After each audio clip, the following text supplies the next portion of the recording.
Tommy no नॉरो एक ऐसी कहानी है जो रात के अंधेरे में तुम्हारी आत्मा को चीर देगी, जहां एक सुंदर लड़की का चेहरा देखते ही तुम्हारा दिल धड़कना बंद कर देगा और फिर कभी सामान्य नहीं होगा।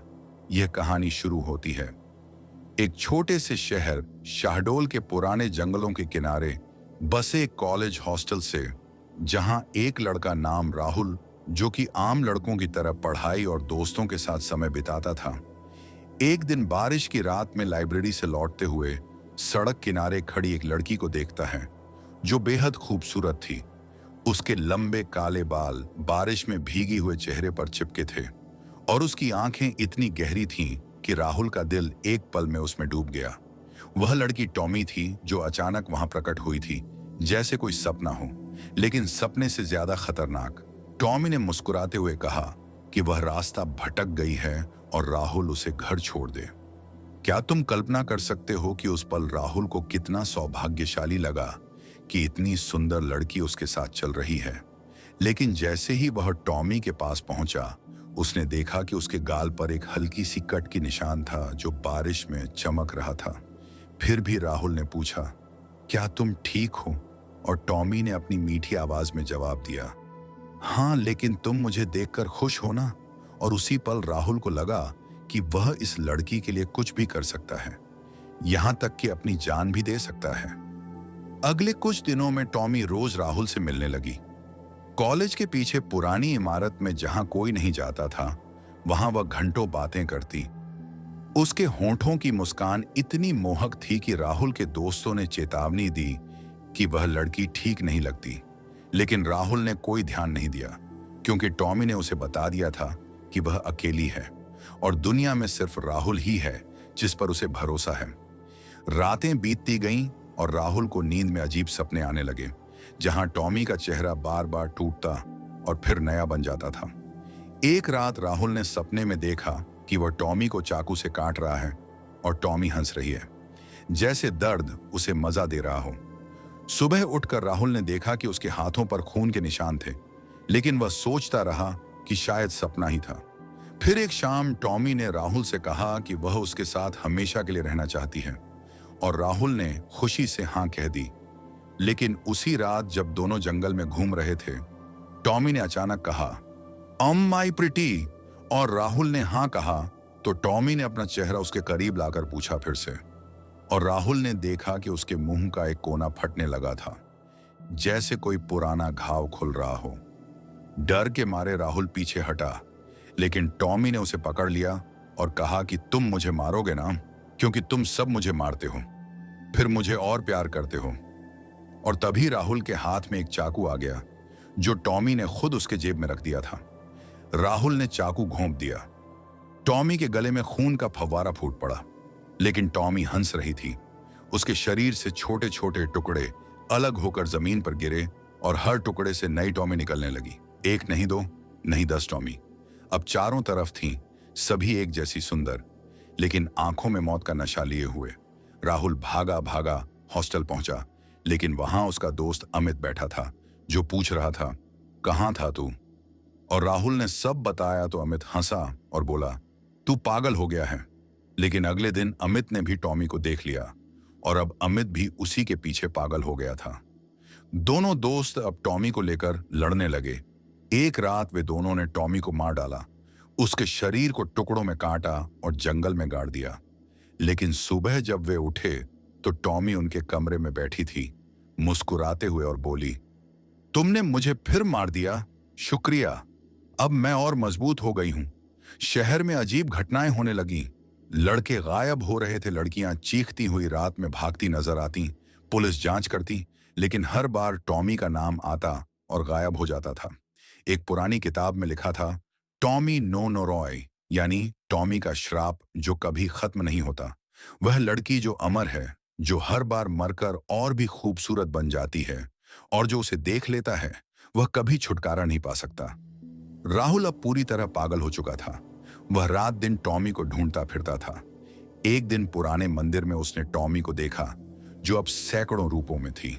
हर रूप में वह राहुल से कह रही थी, मुझे मारो, मुझे प्यार करो, मुझे नष्ट करो। और राहुल ने चीखते हुए खुद को चाकू मार लिया। लेकिन मरते वक्त भी उसने देखा कि टॉमी उसके शरीर से निकल रही है। नई टॉमी पैदा हो रही है। अब पूरा शहर टॉमी से भरा पड़ा था। हर गली, हर घर में उसकी मुस्कान थी। लोग एक दूसरे को मार रहे थे क्योंकि हर कोई टॉमी को चाहता था। लेकिन टॉमी किसी की नहीं थी। वह सिर्फ श्राप थी जो फैलता जा रहा था, जैसे कोई वायरस जो सुंदरता के रूप में मौत लाता है। तुम सोच रहे होगे कि यह कहानी खत्म कब होगी, लेकिन यह कभी खत्म नहीं होती, क्योंकि टॉमी अब तुम्हारे पास भी पहुंच चुकी है। अगर तुम अकेले हो और अंधेरे में कोई सुंदर लड़की तुम्हें "अम आई प्रिटी" पूछे तो जवाब मत देना, क्योंकि एक बार जवाब दिया तो टॉमी नोनोरॉय तुम्हारी आत्मा को हमेशा के लिए अपना बना लेगी और तुम भी उसके टुकड़ों में से एक बन जाओगे, जो रात के अंधेरे में नई टॉमी को जन्म देंगे। और यह चक्र चलता रहेगा सदियों तक, बिना रुके, बिना थके, क्योंकि टॉमी अमर है और उसका श्राप भी अमर है। अब तुम्हारी बारी है। क्या तुम उसे देख चुके हो? क्या तुम महसूस कर रहे हो कि तुम्हारी गर्दन पर कोई नजर है और कोई मीठी आवाज कान में फुसफुसा रही है कि मुझे मारो, मुझे चाहो? और अगर तुम्हारा दिल तेज धड़क रहा है तो समझ लो कि टॉमी नोनोरॉय अब तुम्हारे अंदर है और वह कभी नहीं जाएगी। तुम्हें मारते हुए भी वह हंसेगी और तुम मरते हुए भी उसे प्यार करोगे, क्योंकि यही है टॉमी का श्राप, जो सुंदरता में छिपी सबसे खतरनाक मौत है, जो कभी खत्म नहीं होती, बस फैलती जाती है, एक से दूसरे तक, एक शहर से दूसरे शहर तक, और अब शायद तुम्हारे शहर तक भी पहुंच चुकी है। सावधान रहना दोस्त, क्योंकि अगली बार जब तुम अकेले होगे और बारिश में कोई खूबसूरत छाया दिखे तो भाग जाना, क्योंकि टॉमी लौट आई है और इस बार वह और भी भूखी है और भी सुंदर है, और तुम उसकी अगली बलि हो सकते हो। यह कहानी यहीं खत्म नहीं होती, बल्कि तुम्हारी नींद में जारी रहती है। हर रात, हर पल जब तुम आंख बंद करते हो तो टॉमी तुम्हें देख रही होती है, मुस्कुराते हुए और इंतजार करती हुई कि कब तुम उसे मारोगे और कब वह तुमसे और ज्यादा पैदा होगी, क्योंकि टॉमी नोनोरॉय एक श्राप नहीं, बल्कि एक अनंत चक्र है, जिसमें सुंदरता मौत बन जाती है और मौत फिर सुंदरता। और यह कहानी अब तुम्हारी भी हो चुकी है, क्योंकि तुमने इसे पढ़ लिया है और अब टॉमी तुम्हें जान चुकी है। वह तुम्हारे सपनों में आएगी, तुम्हारे दोस्तों को अपने जाल में फंसाएगी, और एक दिन तुम भी उसके टुकड़ों में से एक बनकर नई पीड़ित को जन्म दोगे। और यह सिलसिला चलता रहेगा जब तक दुनिया है तब तक, क्योंकि टॉमी कभी नहीं मरती, वह सिर्फ बढ़ती है और बढ़ती जाती है अनंत काल तक।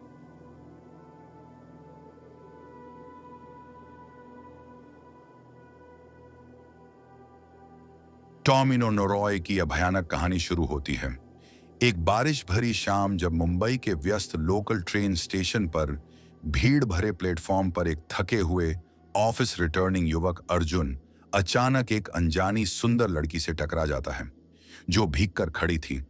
उसके लंबे काले बाल चेहरे पर चिपके हुए थे और आंखें इतनी गहरी कि अर्जुन एक पल के लिए भूल गया कि वह कहाँ है। टॉमी नाम की वह लड़की मुस्कुराई और धीरे से बोली, सॉरी, मैं रास्ता भटक गई हूं, क्या आप मुझे अगले स्टेशन तक छोड़ देंगे? अर्जुन का दिल अजीब सा धड़क उठा। उसकी खूबसूरती में कुछ ऐसा जादू था कि वह तुरंत हाँ कह बैठा। ट्रेन में दोनों साथ बैठे टॉमी ने अपनी कहानी सुनाई कि वह नई आई है शहर में और कोई दोस्त नहीं है। अर्जुन को लगा जैसे वह जिंदगी में पहली बार किसी को इतना चाह रहा हो।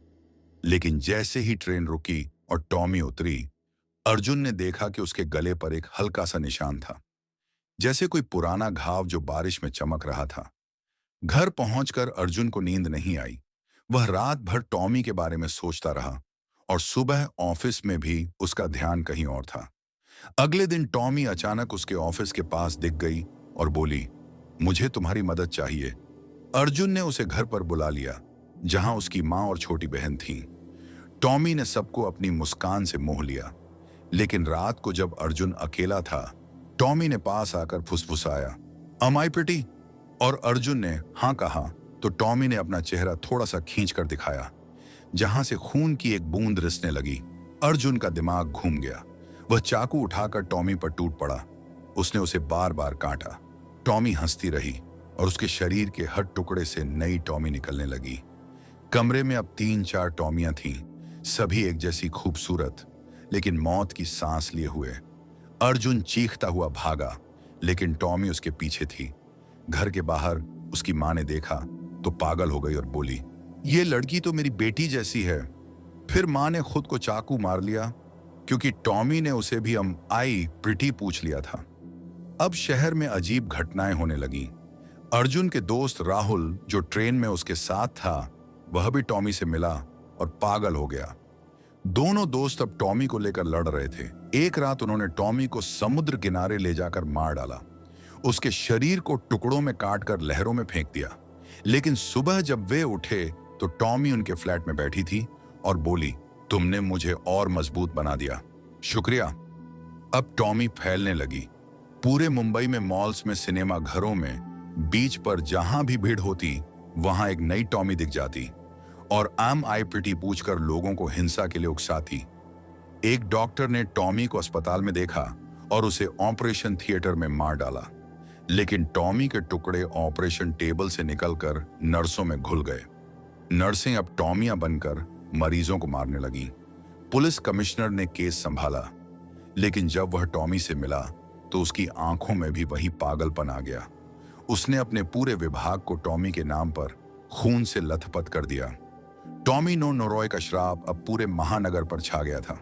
लोग घरों में बंद हो रहे थे, लेकिन टॉमी बाहर थी। उसकी मुस्कान हर आईने में, हर फोन स्क्रीन पर, हर छत पर दिखाई दे रही थी। एक स्कूल टीचर ने क्लास में टॉमी को देखा और बच्चों को मारना शुरू कर दिया। बच्चे रोते हुए भागे, लेकिन उनके छोटे छोटे शरीरों से भी नई टॉमियां पैदा हो रही थीं। शहर की सड़कें खून से लाल हो गईं। बारिश में भी टॉमी भीग कर खड़ी रहती और लोगों को लुभाती। जापानी किताबों में लिखा था कि टॉमी अमर है, वह मरती नहीं, बल्कि हर मौत के बाद 1000 गुना हो जाती है। अर्जुन अब पूरी तरह टूट चुका था। वह रात दिन टॉमी को ढूंढता और मारता, लेकिन हर बार नई टॉमी पैदा होती और कहती, तुम मुझे प्यार करते हो ना, इसलिए मारते हो। एक पुराने जापानी पुजारी ने वीडियो कॉल पर बताया कि यह श्राप कभी नहीं रुकता। इसे आग लगाओ तो राख से नई टॉमी जन्म लेगी, इसे पानी में बहाओ तो लहरों से 1000 टॉमियां उठेंगी। अर्जुन ने आखिरी कोशिश की। समुद्र किनारे जाकर जहां सैकड़ों टॉमियां खड़ी थीं, सबने एक साथ पूछा, आई प्रिटी, और अर्जुन ने चीख कर कहा, हाँ तुम सबसे सुंदर हो। फिर उसने खुद को समुद्र में फेंक दिया, लेकिन जैसे ही उसका शरीर पानी में गया, टॉमी उसके अंदर से निकली और अब अर्जुन का चेहरा भी टॉमी जैसा हो गया था। पूरा मुंबई अब टॉमी नो नोरॉय से ग्रस्त था। ट्रेनें खाली चल रही थीं, लेकिन हर खाली सीट पर टॉमी बैठी मुस्कुरा रही थी। अस्पताल बंद हो गए, स्कूल बंद हो गए, लेकिन टॉमी हर जगह थी। वह अमीरों के बंगलों में घुस गई, गरीबों की झोपड़ियों में पहुंच गई और हर जगह हिंसा फैलाती रही। एक प्रेमी जो अपनी प्रेमिका को टॉमी समझकर मार डाला, फिर पछताया, लेकिन उसके आंसुओं से भी नई टॉमी पैदा हो गई। अब यह श्राप मुंबई से बाहर निकलने लगा। पुणे, हैदराबाद, बेंगलुरु,